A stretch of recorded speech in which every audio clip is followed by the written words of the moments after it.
Welcome to For the Record on Evolution107.9. Today my guest is Ian Tootill, co-founder of Sense BC. Welcome to the show, Ian. Thank you, Christina. Nice to be here. And so Sense BC created a video with Chris Thompson called Speed Kills Your Pocketbook. Can you tell us a little bit about this video? Sure. Actually, Chris Thompson is the writer and producer of the video, and Sense really just collaborated on it with him.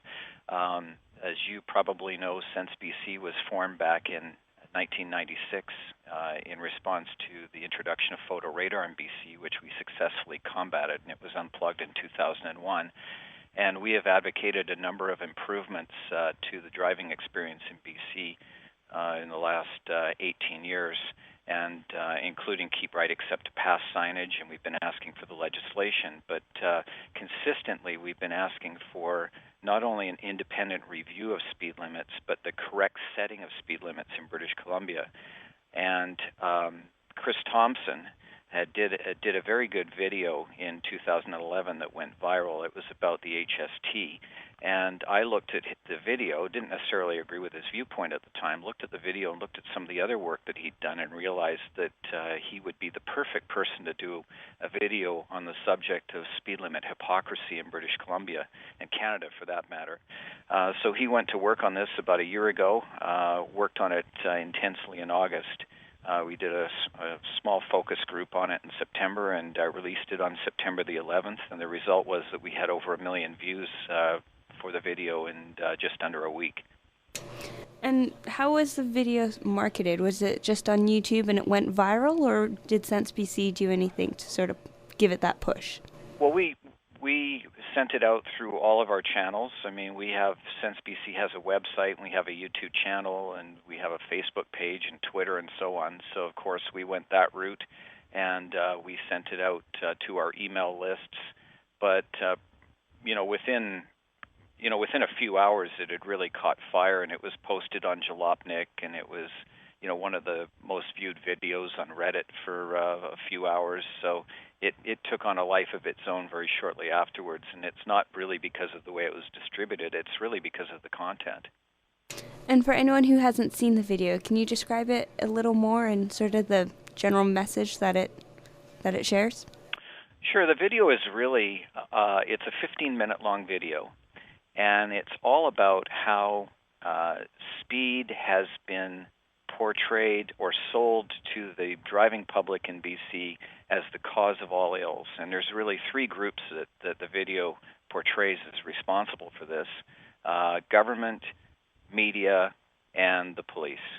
And it goes through a number of examples in terms of how speed has been sold to I won't call them a gullible public, but a public that in some cases doesn't know any better.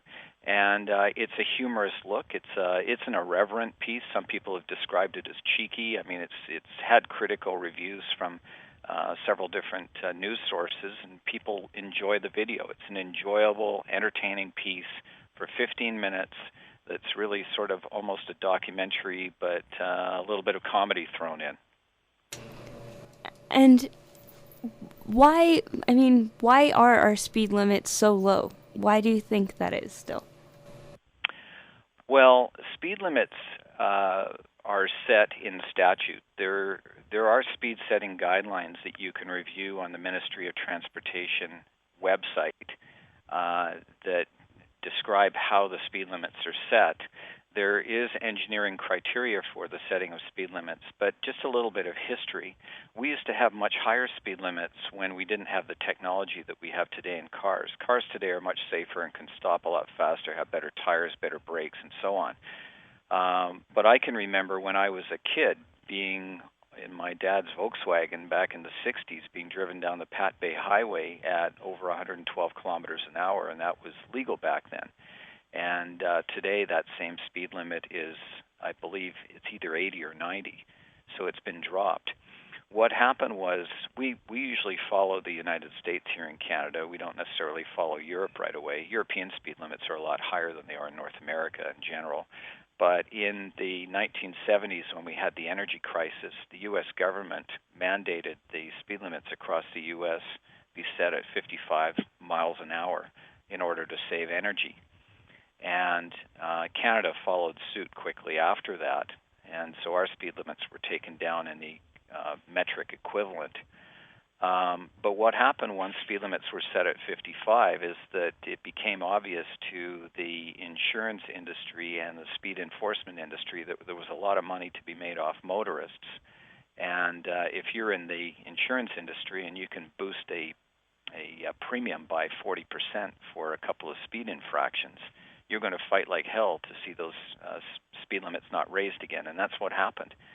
So once the energy crisis subsided, a lot of people wanted to raise the limits back up again, but of course the insurance industry fought that tooth and nail, and it wasn't until 1996 in the U.S. that the 55-mile-an-hour limit mandate was removed.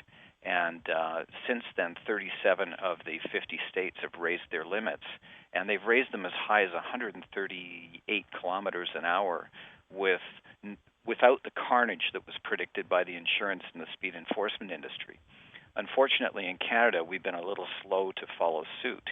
So the most obvious examples in British Columbia that just drive me personally crazy are highways like the Coquihalla that were built for speed, posted at 110.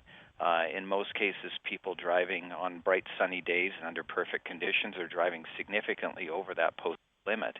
And yet today we still stubbornly stick to 110 kilometers an hour. It just makes no sense. Sea to Sky Highway, another example, used to be a very dangerous road, and we spent $1 billion on that road for the 2010 Olympics, and we straightened the road out. We put in 2 lanes where there used to be 1 lane. We put in dividers. We increased the sight lines, made it generally a much safer and therefore a much faster highway, and yet we kept the speed limit at 80 kilometers an hour. It makes no sense. And also, I mean, Marine Drive is another big one, isn't it? Well, the video did refer to Southeast Marine Drive, which is also a 4-lane road, as an example in the hypocrisy and the way that speed limits are set. But we, really our focus for Sense BC anyway is on highway speed limits. We want to make sure that the rural roads and the highways are what are addressed here.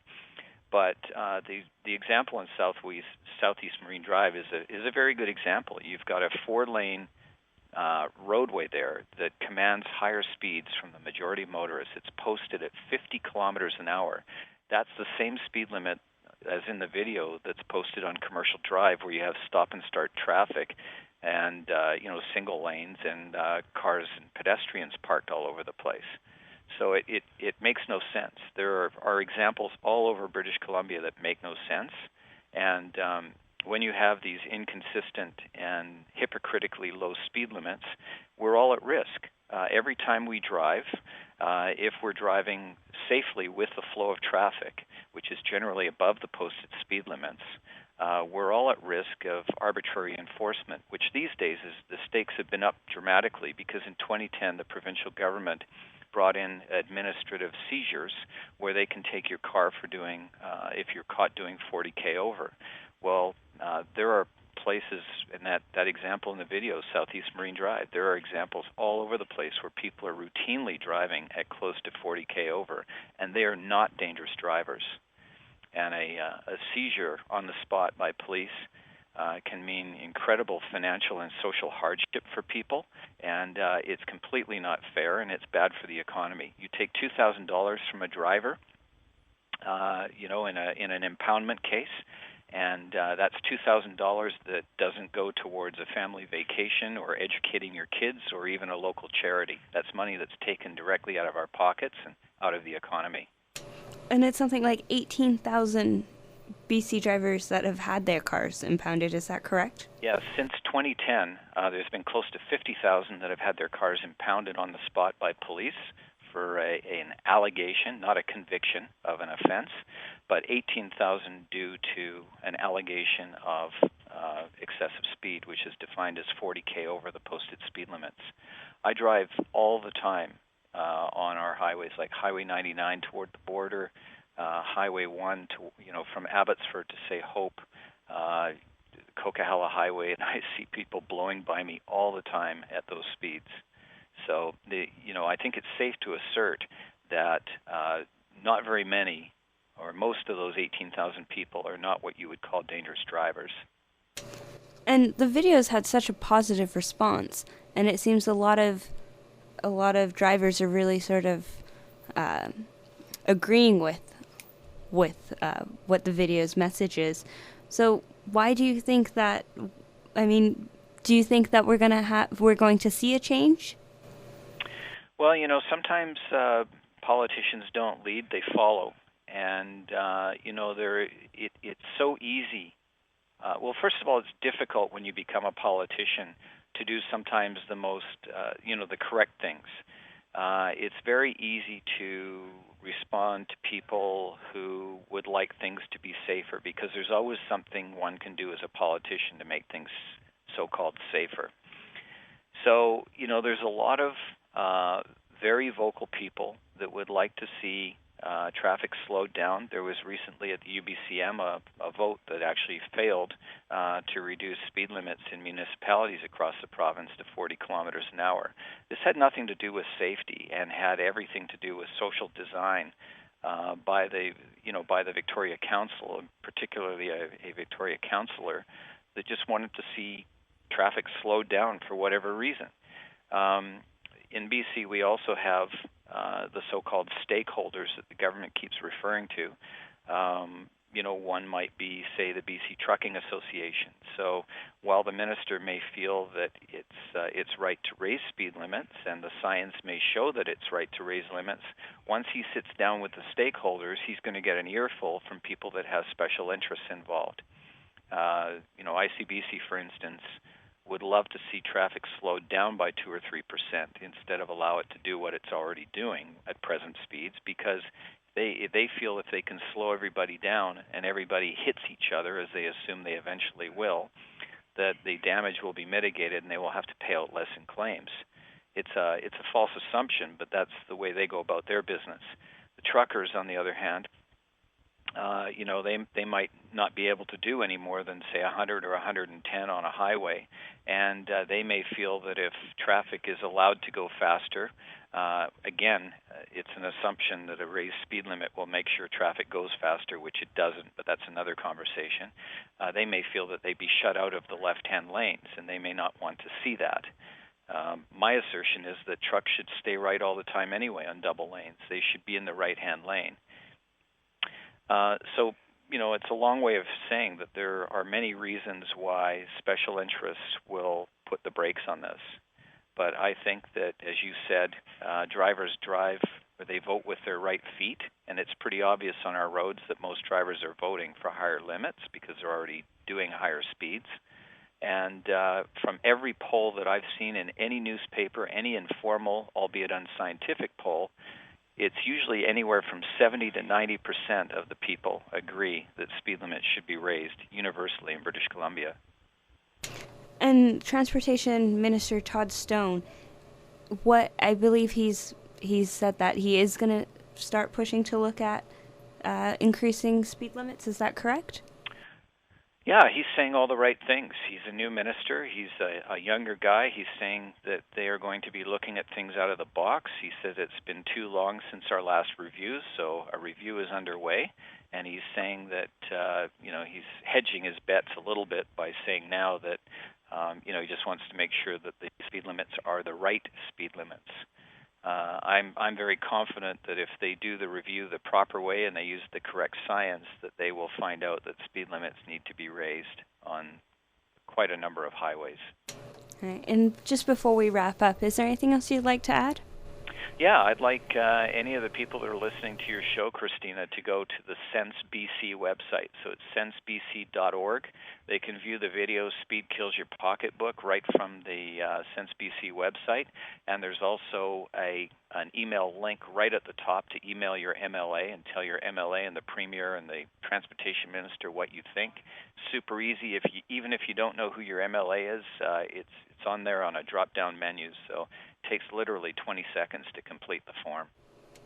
I'd like to thank my guest, Ian Tootill, co-founder of Sense BC, for coming on today's show. This has been For the Record. I'm Christina Ghuman, and you're listening to Evolution 107.9 News.